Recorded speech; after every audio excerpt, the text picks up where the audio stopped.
While we are seeing a slight decrease in COVID-19 cases throughout the city, the vaccination rates in our city are still too low.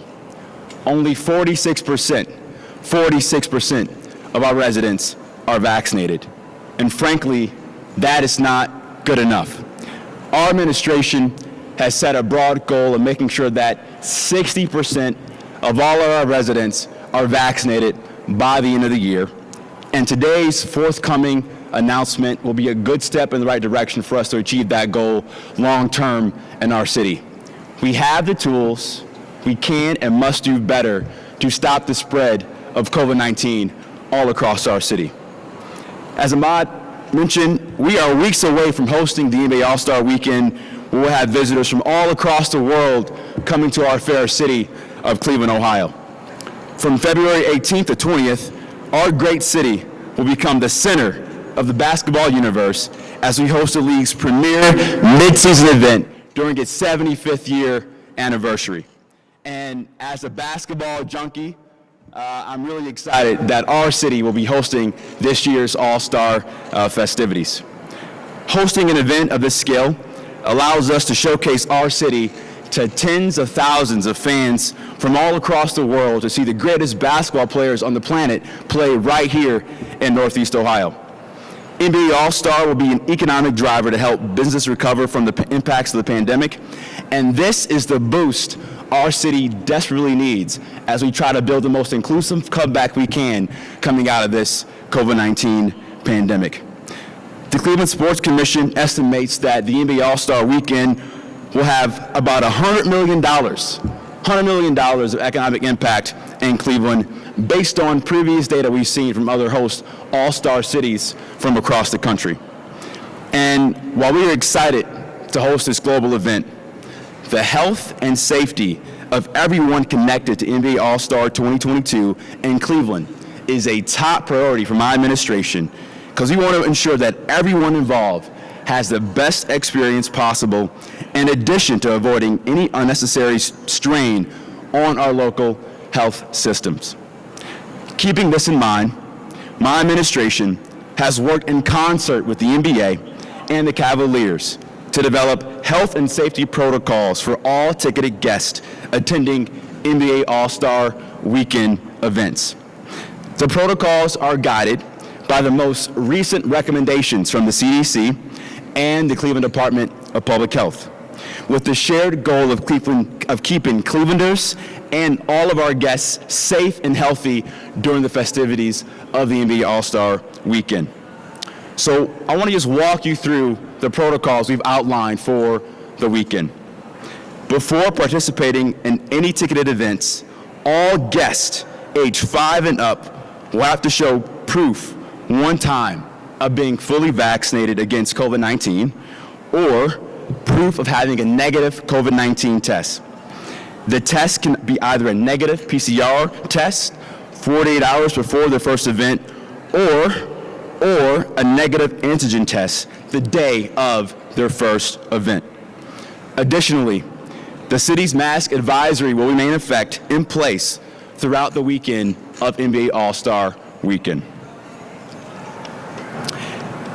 As part of our COVID-19 task force as well, we have made it a key goal of my administration to boost vaccination rates, boost boosters, but also increase the public education of the importance of getting our residents vaccinated all across the city.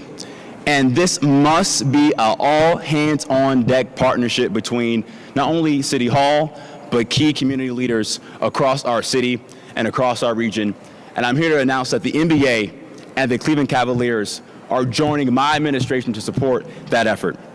First, the city's public education campaign will feature NBA and Cavs players, coaches, and legends.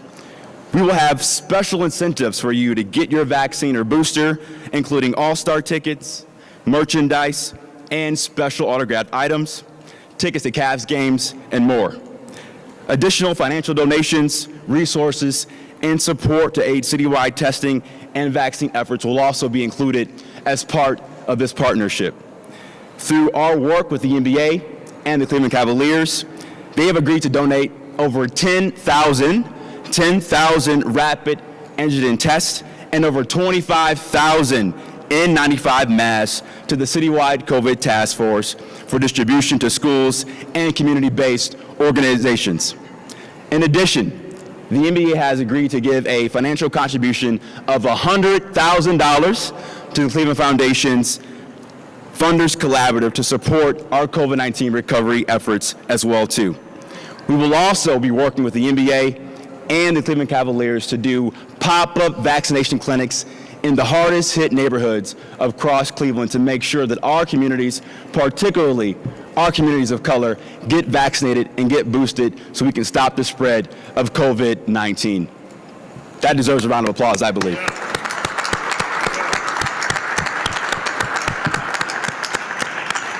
And I also want to say that in my short few weeks as mayor, the NBA and the Cleveland Cavaliers have really gone above and beyond to make sure that the city is fully supported as we embark on this historic and special event for our region.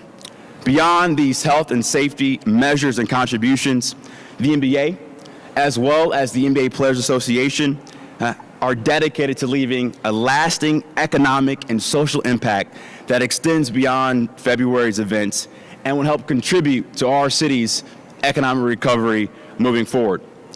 The NBA, as well as the Cavs, have agreed to donate more than $3 million in contributions and resources and support to Greater Cleveland and the HBCU community as well, including 2 local organizations that will be honorary captains for that special event. The NBA has also agreed to create 2 new Live, Learn, and Play centers at the Boys and Girls Club of King Kennedy and the Crudell Recreation Center. They will also support the Greater Cleveland Food Bank and the Kids Book Bank Cleveland and thousands of children and families in the area through their NBA Cares Day of Service. In addition to that, this spring, the league will return to Cleveland to support additional programming for youth all across our city as well too.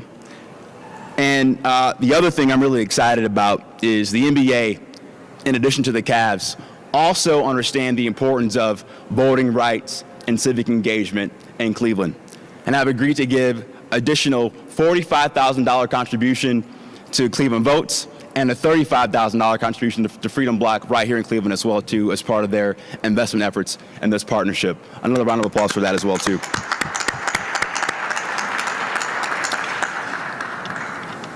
Again, this is just one example of how critical it is to have intentional public-private partnerships in our city. As I said throughout my campaign, that not one organization in our community can solve these problems in isolation. And this partnership is going to go a long way to make sure we can have an inclusive comeback coming out of this pandemic, but also make sure that the benefits of economic development across our city are broad-based. So again, I'm just so excited to welcome the NBA to Cleveland for the NBA All-Star Game in a couple of weeks. Cleveland is open for business. I'm looking forward to a great event. Thanks so much.